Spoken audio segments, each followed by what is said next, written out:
আমরা ইনফ্যাক্ট এই ব্রিজটি আপনারা জানেন 50 বছরের একটা পুরানো ব্রিজ, শীতল ঝর্ণা খালের ব্রিজ। তো এটা আমাদের অলরেডি বর্ষার কারণে কাজটা আমরা ধরতে পারিনি। আমাদের এই যে প্রকল্পটির মধ্যে আছে প্রায় 8 থেকে 9 কোটি টাকার প্রজেক্ট। তো সেটা আমরা বর্ষার পরে কাজটা আমাদের ধরার কথা ছিল। তা এখন আসলে যেটা হয়েছে যে বেশ কয়েকটি কারণ এখানে রয়ে গেছে। একটি হচ্ছে আমাদের যে জলাবদ্ধতা প্রকল্পটাকে আমরা সবচেয়ে বেশি প্রায়োরিটি দিয়েছি, যেহেতু চিফ অ্যাডভাইজার সাহেব কনসার্ন ছিলেন ওটার জন্য 3-4 জন উপদেষ্টা সেখানে কাজ করেছে। আমাদের যে সার্ভিস ওরিয়েন্টেড অর্গানাইজেশনগুলো, আমরা সিটি কর্পোরেশন, চট্টগ্রাম উন্নয়ন কর্তৃপক্ষ, পানি উন্নয়ন বোর্ড, জেলা প্রশাসন, বন্দর কর্তৃপক্ষ এবং ইলেকট্রিসিটি ডিপার্টমেন্ট, ওয়াসার ডিপার্টমেন্ট সহ সবাই কিন্তু, এবং ট্রাফিক বিভাগ, চট্টগ্রাম পুলিশ কমিশনার, তো সবাই আমরা কিন্তু সমন্বিতভাবে কাজ করেছি। এবং এখানে চট্টগ্রাম উন্নয়ন কর্তৃপক্ষের যে কাজগুলো আছে সেটা আপনারা জানেন যে এখানে 34th ব্রিগেডের আর্মি ইঞ্জিনিয়ারিং কোর যে কাজটা করেছে, এবং সেখানে জলাবদ্ধতা কিন্তু আমাদের সমন্বিত প্রচেষ্টা আল্লাহর রহমতে অনেক কমে গেছে। এই এলাকায় একসময় 15-20 বছর ধরে পানি উঠতো, কিন্তু পানি উঠেনি। তো যে সমস্যাটা হয়েছে এখানে এই পানি মাটি উত্তোলনের কারণে একটা আছে, আরেকটা হচ্ছে যে ভারী ট্রাক লরি আপনি দেখছেন এর মধ্যেই কি পরিমাণ ভারী ট্রাক লরি এই রাস্তা দিয়ে যাচ্ছে, আপনি একটু কাউন্ট করেন। যেটার কারণে গিয়ে এই যে ভালনারেবল এই ব্রিজটাতে ফাটল ধরেছে, এবং এটা 6 মিটারের যেটা ওপেনিং আর 12 মিটারের ওয়াইড হয়ে গেছে খালের, যেটা উল্টো হওয়ার কথা ছিল, রিভার্স হওয়ার কথা ছিল।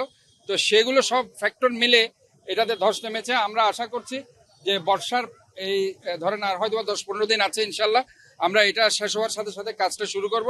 এটা প্রায় 1 বছর মেয়াদী একটি কাজ, এবং এটা প্রায় 8 থেকে 9 কোটি টাকার বাজেট আমাদের অলরেডি আছে।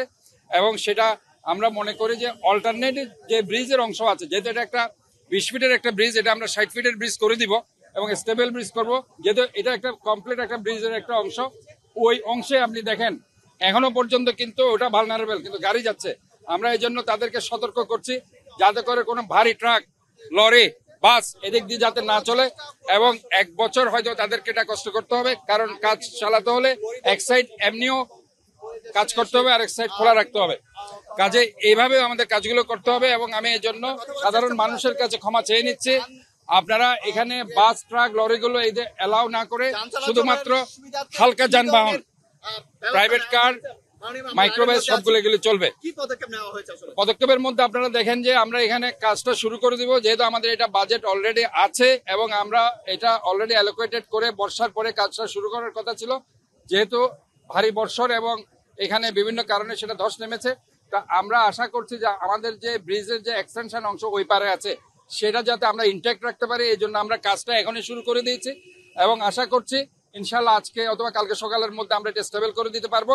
এবং জনগণকে, এবং এখানে বাস, ট্রাক, লরি আপনি দেখছেন কি পরিমাণে ভারী ট্রাক, এটা 10, যেটা রাস্তার ধারণ ক্ষমতা হচ্ছে 7 থেকে 8 টন, সেখানে 70 থেকে 80 টনের বাস, ট্রাক, লরিগুলো এখানে চলাফেরা করছে।